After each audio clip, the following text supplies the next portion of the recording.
Even though I've been coaching about relationships for the last 6 years, I've started to shift the way that I talk about relationships, especially to men. Because when a relationship becomes the goal instead of the natural outcome of authentic living, men tend to get trapped in one of three really predictable patterns, and they end up using their natural gifts in service of the wrong objective. Today, we're going to talk about the three most common patterns we see in my practice so that you have some awareness of maybe which direction you want to be going instead. If you're new to my work, my name is Courtney Shand. I'm so happy that you're here.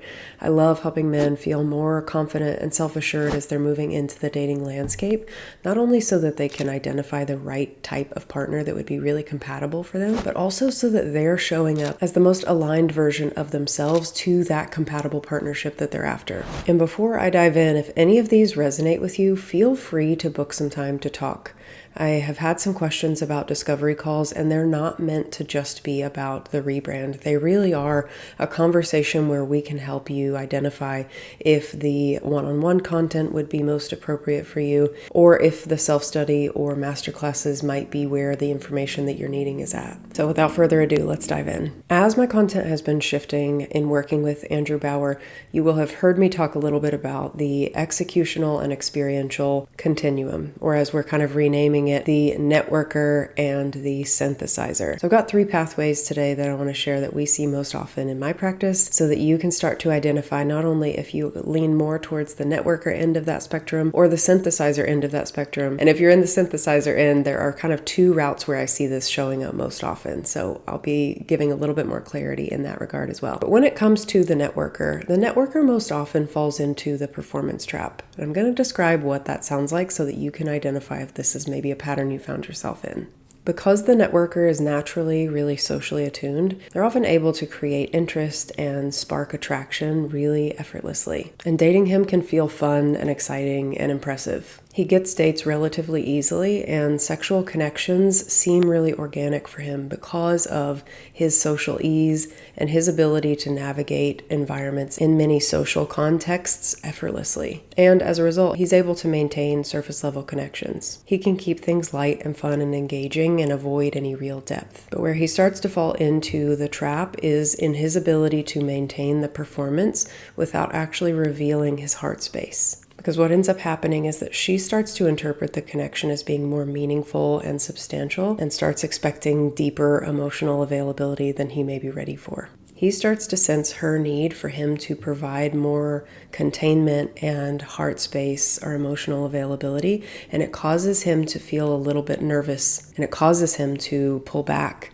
because he's uncomfortable with the idea of authentically showing up and what that looks like and means. This is what activates her to lean in even more, causing him to withdraw even further. And both blame each other for how they're feeling and how the connection is going. This is a trap because he can maintain surface level connections indefinitely, which has her feeling really unfulfilled, or has him cycle through another relationship when depth is required, instead of allowing there to be a genuine connection. I want to contrast this with the synthesizer, who typically I see two routes for, and I'm going to go over those two as well. Because one route does have more of a social flavor to it, and this is where I see a lot of people needing a little bit more distinction to be able to see if this is a pattern for you. And the route that has a little more social element to it, I call it the intensity trap. The intensity trap almost always plays out in the same way.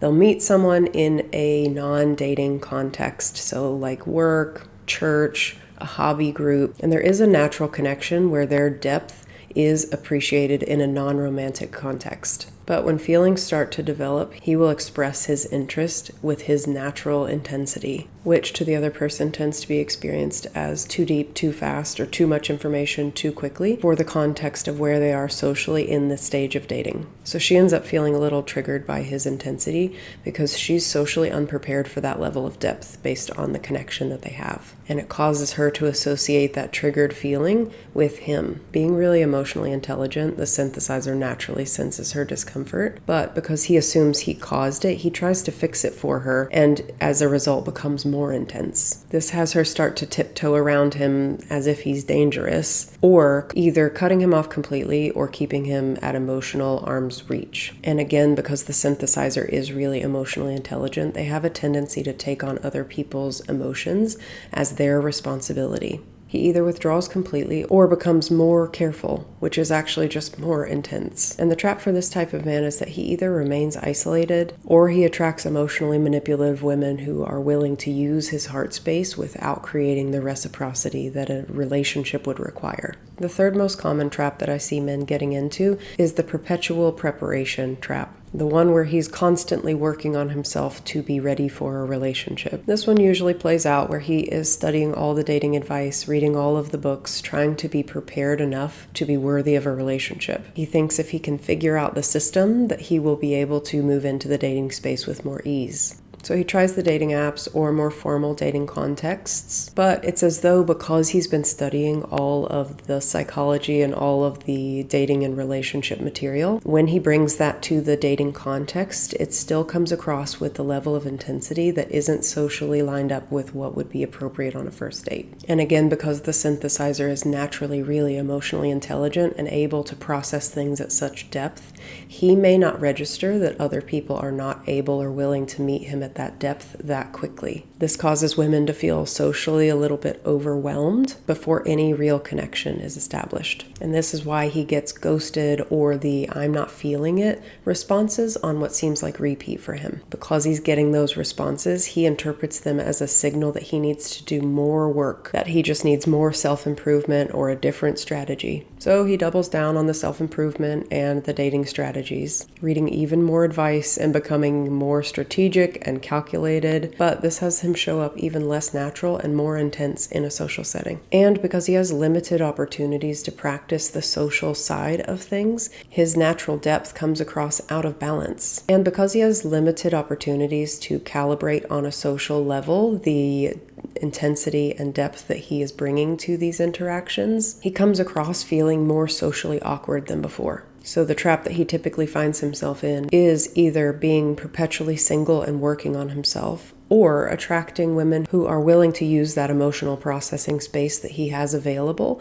without reciprocating in the social realm and creating a more organic social connection with him. I'm curious, let me know below which one of these three you may see yourself with. I'd love to understand more of where you guys are at with this. The common challenge that all three of these men run into is not being okay with people not being okay. All three of these men are misreading sensory cues and incorrectly associating where these deeper sensations are coming from. Because the truth is that neither end of the spectrum can handle the not okayness that is happening in the dating space for them. They just happen to handle it in two different ways. Where the networker tends to feel like I can't be not okay, when they feel discomfort, they usually blame it on other people as the source of their discomfort and then retreat to avoid not dealing with their not okayness. Whereas the synthesizer tends to not be okay with other people not being okay. They misread the internal cues as somehow their fault and tell themselves, I'm responsible for causing the discomfort that other people are experiencing, and I need to fix it for them. When the reality is, when you're okay with not being okay, either yourself or the person in front of you, you're naturally able to stay more present in the current moment and be attuned to what's being asked of you in any particular context. This allows you to feel more self-assured, more relaxed and calm, and able to engage at a level that feels not only authentic for you, but appropriate for the situation that you're in. And when you start to show up in that self-assured, calm manner, the relationship starts to unfold more organically, either into more depth and intimacy, or allowing for longevity of that connection to form. This is why we've been talking about in the content around the rebrand, creating a lifestyle that you really enjoy. This is what allows men to start shifting out of these three traps and into a space where they feel more secure within themselves, again, self-assured and able to step into any situation feeling confident about who they are and able to identify a compatible partner for them. This is when dating gets to be really fun and additive to your life instead of the goal that you're after. And if you saw your story in any of these, it's time for you to set up a discovery call. We're using discovery calls not only to allow you to have the distinction that you need to really see which route is best for you, but also to talk through what is available and help you find the right fit. Whether it is a masterclass, a one-on-one package, or something self-study at your own pace. We have lots of ways that you can plug into this content and start shifting out of these traps in a way that feels more empowering and authentic for you. That is my hope with sharing each of these routes with you, because I see these really commonly in this work.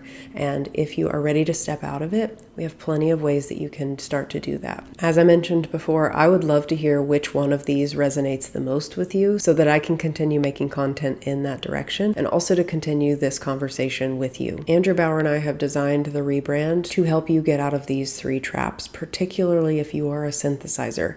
The reason that I'm highlighting this is because I don't see this type of content being talked about in the relational space very often, and it's something that we've created a step-by-step solution for. So if you're ready to get out of the intensity trap or the perpetual preparation traps, for sure, that is what the Rebrand is designed for, as well as the performance trap for the more experiential or networker type of man. These are the conversations that I'm loving having behind the scenes, and as we're having them, the people who are already in the Rebrand community are getting really rapid results.